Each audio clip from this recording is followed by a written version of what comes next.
Chapter 7 Left Behind. For the longest time, while taking insomnia inspired late night walks, I brooded about my former life with my wife. As much as my ego did not want to accept it, to be brutally honest, part of me was resentful that in less than 2 months from our separation, Marcia was with someone else. And seeing her photos of her continuous outings with descriptive captions was like jamming the ice pick deeper into my side. My feelings were self-centered and completely childish. With each step I took in the cool night air among the desert palm trees, I detested myself for my junior high, like sentiment and weakness. I used to be stronger. I used to have an impregnable barrier of defense, a stronger flip switch that I had developed back in my days as mother's prisoner. I had honed my skills so well that even when she was a mere inch from my face, spewing her toxic hatred against me, and her rain of saliva splattering my face, her words had no meaning to me. I was so deeply disconnected, it was like a thick wall of water between us. In foster care and later in strenuous courses with the military, whenever I was bullied or hard pressed, I remained passive on the outside and didn't allow anything to penetrate. Once, after a burly instructor ripped into me, I was asked about my detached behavior by one of my peers, who too was yelled at and seemed on the verge of losing it. I joked, "Yeah, the sergeant's a badass, but he ain't got nothing when it comes to my mom." Even separating with Stephen's mother, Patsy, as painful as it was, especially being away from my beloveds soon, hadn't stung this much. As I walked one evening, I lingered outside, stopping when I came to the crest of a small hill. I stared down at the fog that had completely enveloped the cove in which I resided. The swirling gray thickness reminded me of the Bay Area and how quickly the mist made everything disappear. In my increasingly stewing, sleep-deprived state, I thought of a time when I felt devalued and invisible in plain sight. It was an Indian summer in the Bay Area, and everything was crisp, bright, beautiful, and warm. Even when I was forced to run from school to mother's house, I soaked in the outside world like a gigantic sponge. I cheated by slowing my pace to capture every sight, smell, sound, and most importantly for me, the sun's embracing rays. It was enough to get by, and it was so much more than I'd had before. After doing my mid-afternoon chores, rather than sitting at the bottom of the basement stairs, Mother had met me in the corner of the garage beside Father's long-neglected workbench. I quickly discovered the hardness of the cement floor made my muscles ache far more than sitting on top of my hands on the wooden stairs. As was always the case with Mother, there was a method to her madness. Moving me to the corner was just another perverted form of torture, but a convenience for her and the family. As her boys ran up and down the stairs, I would have been in their way, physically and psychologically. With my head bowed down, a gurgling stomach, and numbed hands, I was almost past my limit. My mind began to swim with colliding currents of immense self-pity, frustration with myself for allowing this to go on as long as it had, and the building disdain I held against Father, and recently even against my own brothers. Before my baby brother Kevin was born, I discovered that my avenue of escape, shutting down and dreaming myself away, was becoming less and less effective for me. Back before kindergarten, sleep was my secret refuge. When I was literally starving, I dream about thick, juicy hamburgers smothered with every conceivable condiment, oozing with bright, bubbling orange cheese. But I eventually became too jaded and disillusioned to even fantasize. Resentment began to take root. first toward myself, but then quickly toward also those around me. I knew it was wrong, completely wrong, to have feelings of hatred, but deep down inside, I cried and screamed at myself for allowing the situation to intensify. And the situation fed me. It kept me warm. It provided me with a sense of control. It helped dilute some of the shame and loneliness that never seemed to escape me. Just a few feet away, the family celebrated the unseasonably warm weather with a barbecue. The high-pitched screeches and nonstop laughter echoed throughout the garage. It seemed as if every kid was enjoying themselves in the day's splendor. From the distinctive scent of charcoal and sizzling food, it also seemed that every family on the entire Norman Rockwell-like goody-goody small-town USA block was making the most of the rare occasion. My breathing increased as my heart began to race. I swelled with jealousy. Nearby, Ron bounced back and forth, up and down the stairs, happily carrying supplies for the cookout. Father had allowed Ron to cook the burgers and hot dogs. Since Ron was the oldest, it was a huge privilege. With every trip back down the stairs before he dashed outside, he yelled out the updates. Everyone showed up. Man, it is hot. You should see it. It's a blast. The digs seemed to get a little bit more personal. Man, there is so much food. Everyone brought over everything. I just hope it doesn't go to waste. Now, that would be a real shame. At that moment, I detested him.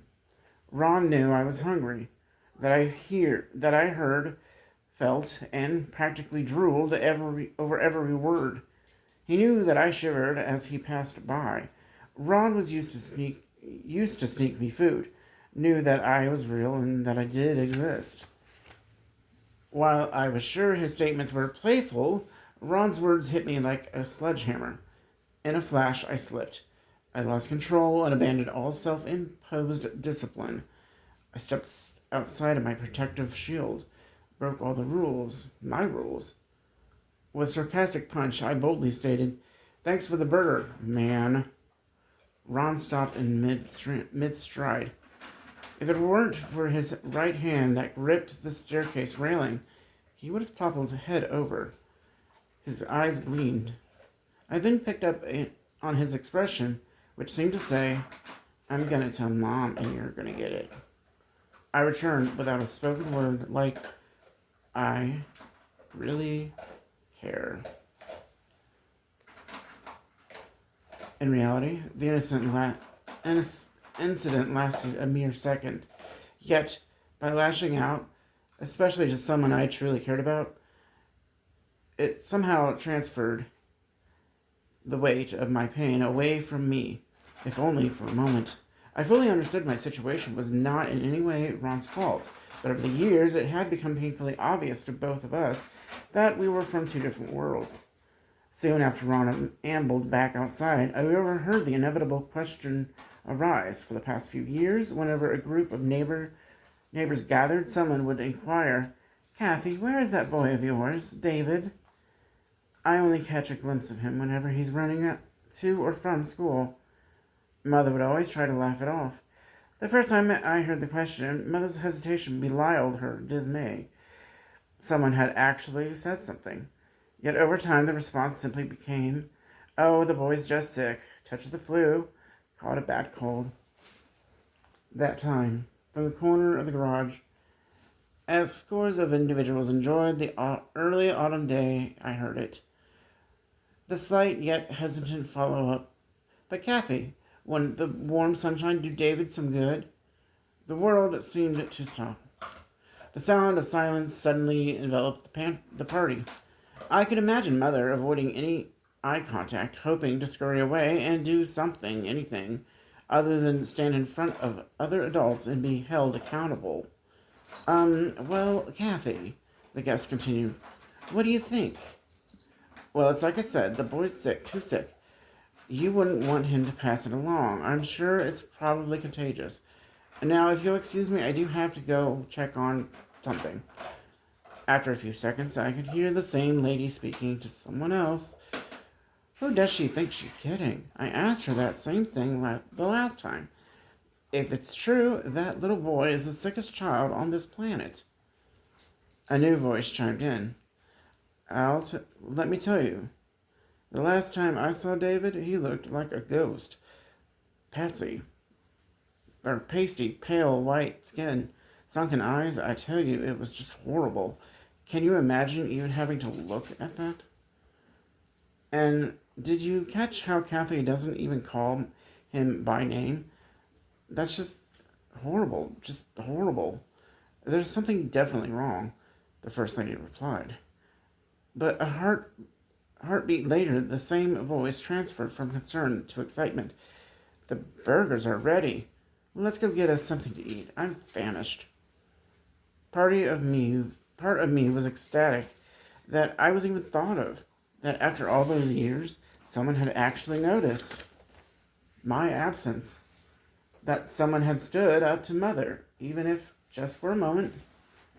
But in the end, as usual, it didn't amount to anything.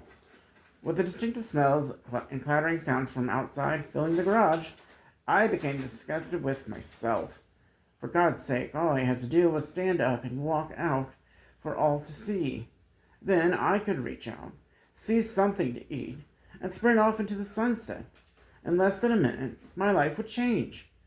I knew that even if I dared, everyone, the neighbors, my brothers, father, and especially the former Cub Scouts den mother extraordinaire Mrs. Pelzer, would be frozen in complete shock. But I did nothing. I simply stayed out of sight and to others around me, out of mine.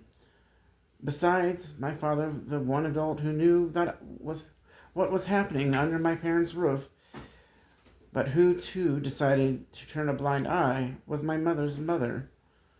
Later, as an adult, I came to realize the common thread between mother and daughter. If the rare family photos taken with grandmother, she was always as stiff as a board. She never seemed to even attempt to crack a smile, let alone have physical contact with anyone. I could not recall grandmother ever giving anybody a warm embrace, letting out a laugh, or paying someone a sincere compliment. But the infection of her every word was condescending. And I came to believe she enjoyed it. It never seemed to matter to grandmother what others were doing or how they went about living their lives, because when grandmother arrived, it was suddenly and completely her world. And God forbid anyone hesitated to innocently conform to her ways. As a very young child, I had heard how grandmother, a widow, had raised mother and my Uncle Dan alone in the middle of the Depression, and I truly admired that. As fierce and independent as grandmother was, she was also the smartest person I knew. As a child, I would have given anything to sit down in a chair with my feet dangling just above the floor and take in all that grandmother had experienced. Stories about listening to old radio shows, or relaying the sensation of her first flight abroad, as a sensation of her first flight aboard a sleek jet aircraft. It was all so fascinating to me. But that was just another stupid, childish fantasy that I had to switch off. Before things became too bizarre between Mother and me, whenever grandmother showed up, usually unannounced, Mother would literally lock up her body. Her body became tense, and her voice became either meek or sarcastic. As preschoolers, Ron, Stan, and I were instructed to play extra quiet in our room or outside, so as not to upset grandmother. To be seen for a moment or two, but definitely never heard. Because they'd play so quietly, the three of us could hear the eventual volley from the kitchen. Mother, please, Mother would beg.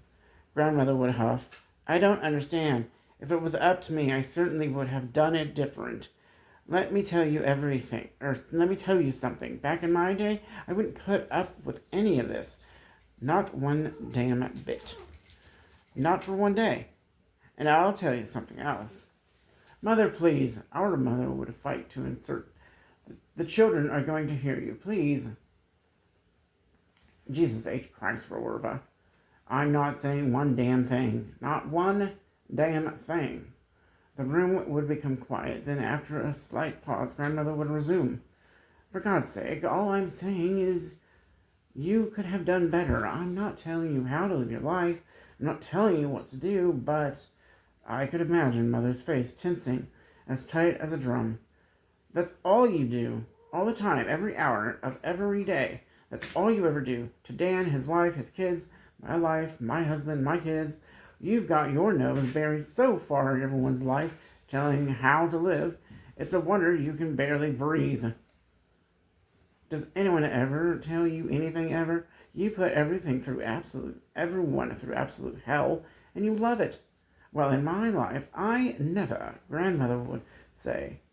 Let me tell you something, Rorva Catherine Pelzer. Back in my day, you never talked back, let alone raise your voice to your elders.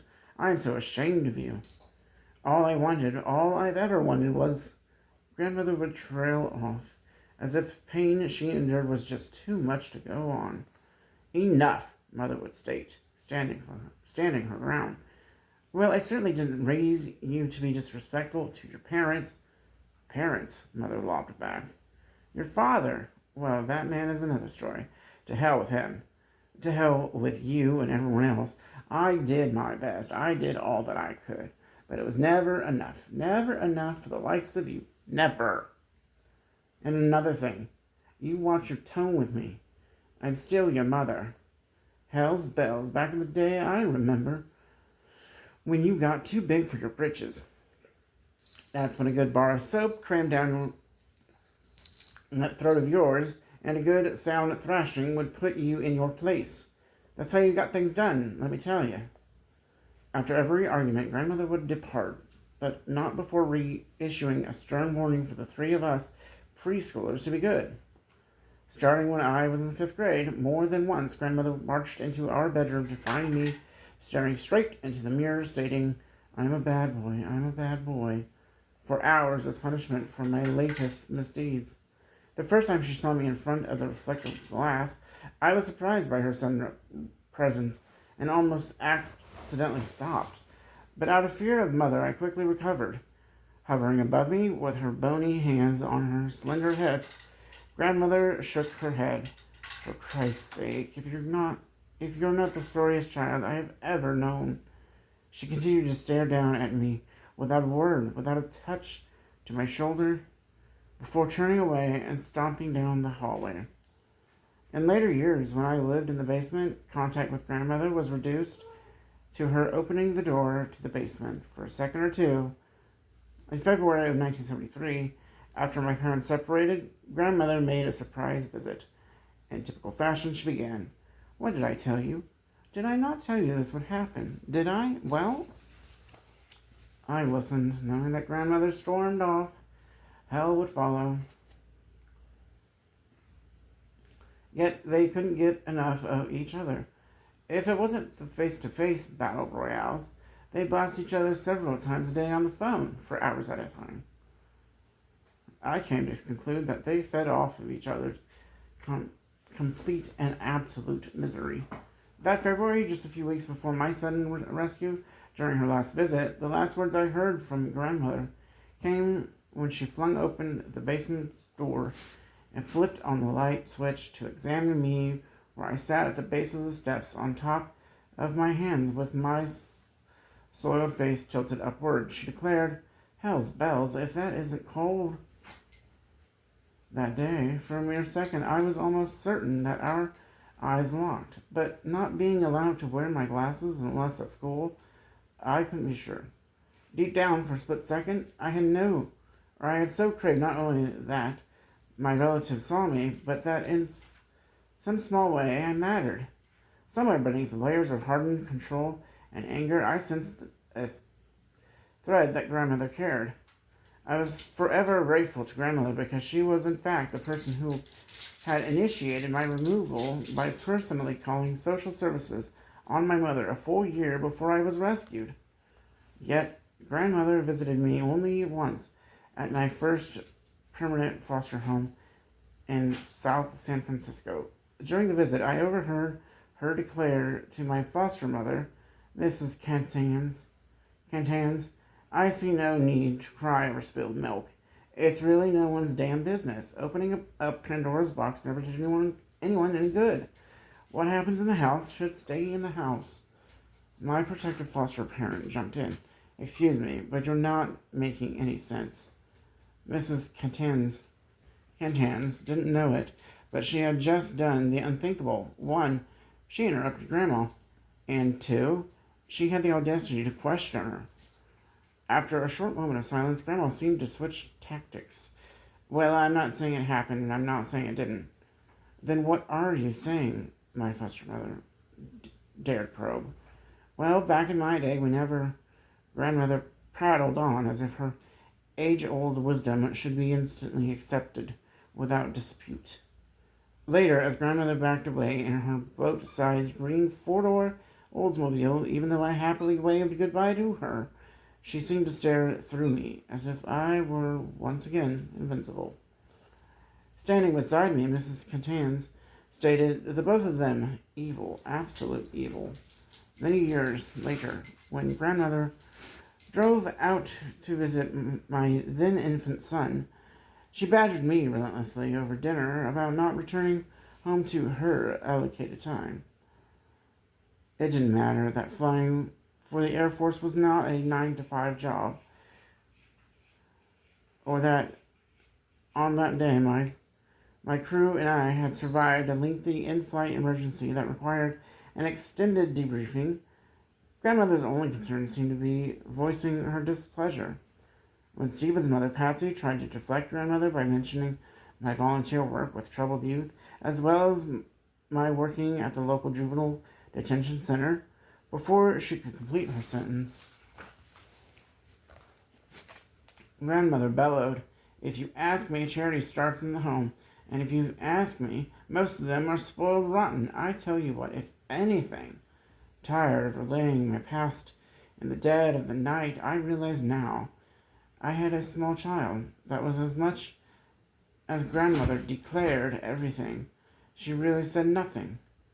That same sensation made me think of my father, who, when on the job, was fearless in risking his life as a firefighter, but once his uniform was removed and he had returned home, he seemed so broken that he could only feed me empty words. Father's abandonment of me was a difficult story. In the beginning, he was easily swayed, as was I, that I was always getting into mischief. But when he saw me go from sleeping in a bed to sleeping under the kitchen table by the kitty litter with newspapers for blanket, and later on a cot in the basement, surely alarm bells must have gone off. And yet nothing changed. It was always hard to gauge Father's true feelings. As my situation became more desperate, I wanted to believe that he would insert himself if only he could. I also knew how much he dreaded returning home from a 24-hour shift at the station only to face Mother's bizarre behavior. One afternoon, to my surprise, I returned from school to find Father and I had the house to ourselves, as if he were nervous from doing something he was not supposed to. Father presented with me a thick Swiss cheese sandwich oozing with dark mustard and mayonnaise. I didn't understand. My father had made something for me. As he curtly instructed me, I devoured my prize as fast as possible. As I gulped down a glass of milk, I could see Father nervously spying the kitchen clock just above his shoulders. Then, without any compassion, he barked, You better get to work on your chores, and for God's sake, keep your mouth shut. Don't tell her a damn thing. I can't help you if she finds out. Like a dog that just got swatted on the nose, I lowered my head and gave a slight nod that I understood. But for a rare moment, Father loved me so much that he made me a sandwich. Every once in a while, when I was washing the dinner dishes, Father would try to help by putting a few away in the cupboards that were too tall for me to reach. I used to try to lean in close enough to capture a whiff of his distinctive Old Spice cologne. Since I had been trained not to look at any member of the family, I was shocked when I once stole a quick glance and saw how old and dejected he looked. His arms and face were reddened and had a thick, leathery appearance. His eyes were sunken, but what made me want to cry was how completely vacant they looked, as if Father himself was just marking time, as if he had given up. Eventually, the only contact we had was when Father would come home from work for a few minutes to gather enough things to last him a couple of days and then flee as soon as possible. For the most part, I knew he made an effort to see me.